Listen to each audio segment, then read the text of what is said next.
Hello, I'm Dr Jodi Richardson, and you're listening to Well, Hello Anxiety, a podcast where we end the struggle with anxiety and build our toolkit of practical skills to thrive. Hello, and welcome back to another episode.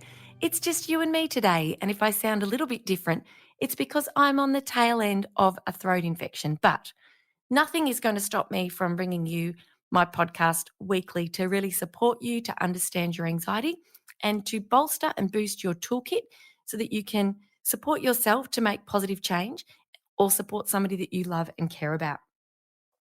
Today will only be a relatively short episode. I'm asking you today to really reflect, first and foremost, on how anxiety gets in the way of you being able to do all of the things that are important to you. So I'm going to give you a couple of exercises in this episode, and I really want to encourage you to put pen to paper and do these exercises because it will really help you to reflect on the role anxiety is playing in your life or that of your child or your partner. One of the things that we know about anxiety is it can really make life smaller and close the walls in on people's worlds in ways that they would really rather not. But the avoidance cycle with anxiety can really make it difficult. And the more we avoid when we feel anxious, the harder it is to step forward and do those things that we have not been able to bring ourselves to do. And it's not a grin and bear it type situation at all. I would never ask you to do that. What I'm really hoping you're learning through the podcast are many, many skills that help you to become more present, to become aware of your experience of anxiety, what it feels like for you in your body, how it affects your thinking, becoming present and aware, developing skills to manage in the moment when those things are happening, and also knowing what really orients you towards the future to help you step forward. These are all the skills that you are building that are helping you to dial down your anxiety and get on with doing the things that are really important to you, even when your anxiety comes along for the ride. What we know is at the very heart of anxiety is a life based around trying to get rid of it or trying to avoid the situations that trigger it. But until we become really consciously aware of how our behaviour is changing around certain situations because of our anxiety, can't really do much about it. So the avoidance cycle, and bear with me because my voice, I'm finding this challenging, but I'm going to persevere. The avoidance cycle makes a lot of sense. And there are a lot of reasons that we avoid, and it's really just to avoid the discomfort. The discomfort of anxiety can be so overwhelming. And I've had my fair share of avoidance in my life as well. So the avoidance cycle is really how anxiety makes our lives smaller. So perhaps you're presented with an opportunity. Perhaps you're a teacher and you've been asked to lead an event, a school event that will require you to speak to the parent community as well as your peers. Perhaps you are an employee and you've been given a really great opportunity to present a new idea in front of your peers and your managers. Or perhaps you have an opportunity to speak at a local conference or even an international conference via Zoom perhaps, or even better still, in person.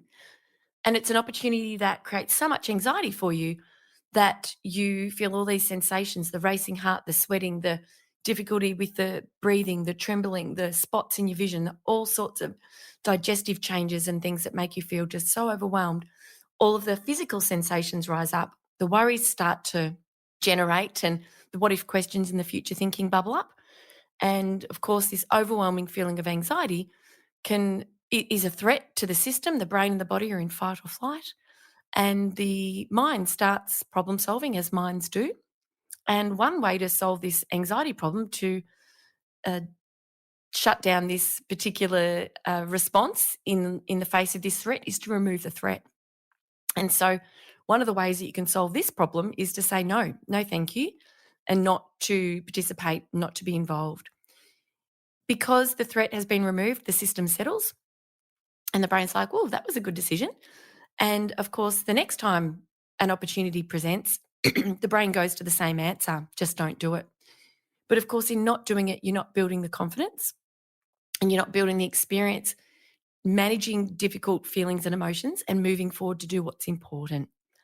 And it's easy to say, it's hard to do, I know, but with the right skills and strategies, you absolutely can. So the cycle of avoidance can really make life a lot smaller for people.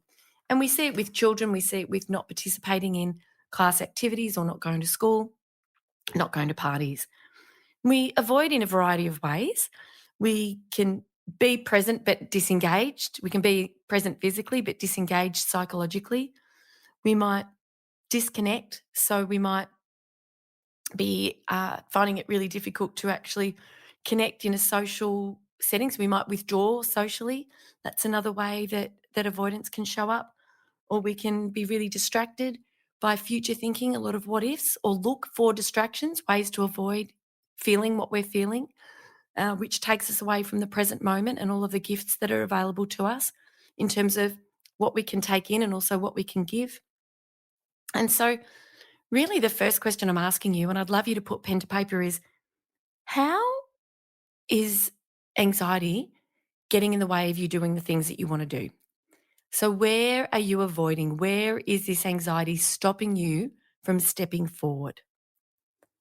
And there might be times when it stops you from stepping forward, and that might be you might feel that you'd really like to coach your child's basketball team.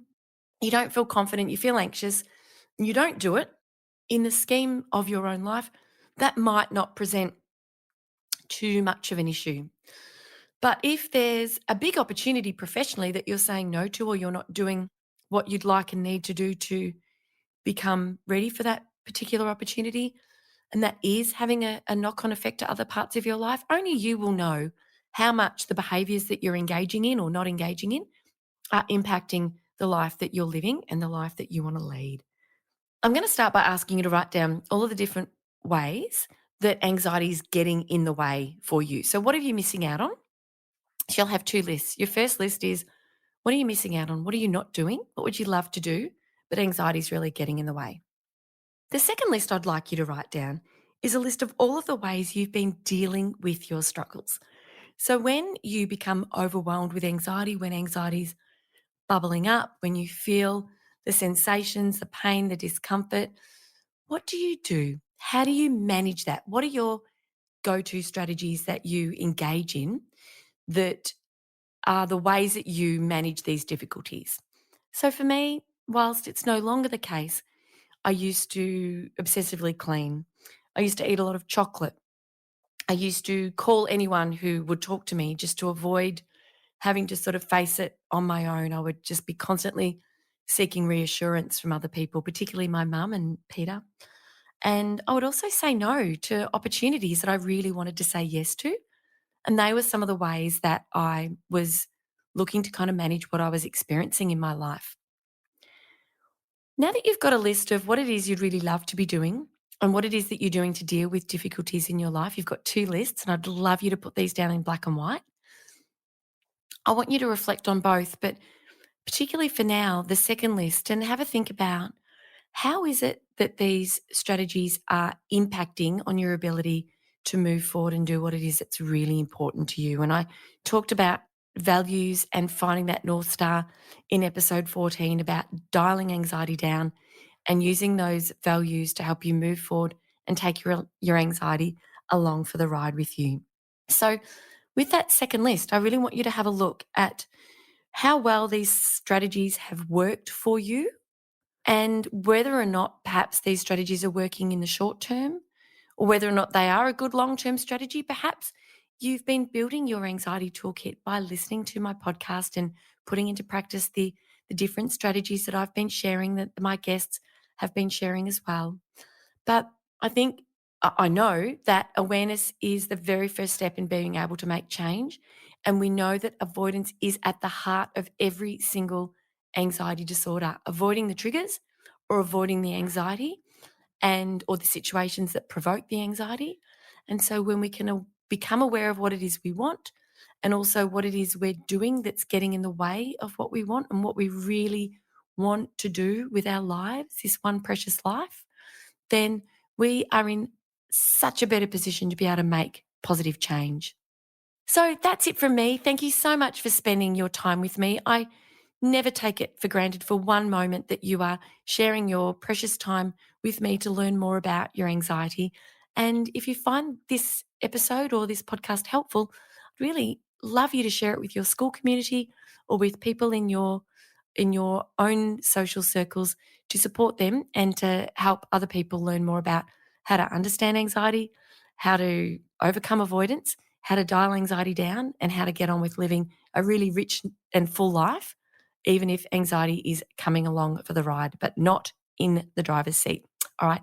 Thanks again, everyone, so much. And I will see you next week with another wonderful, wonderful guest. Okay, bye. Thank you so much for joining me for this week's episode. If you enjoyed it, please subscribe and leave a review. To keep the conversation going, I'd love you to join me over on Instagram. You'll find me at Dr Jodi Richardson. Also, if you'd like a copy of my free 5-day mini email course, Calm Your Anxious Brain, then jump over to my website, drjodirichardson.com, and you can sign up down the bottom. I've really enjoyed having your company. Thanks so much. See you next time.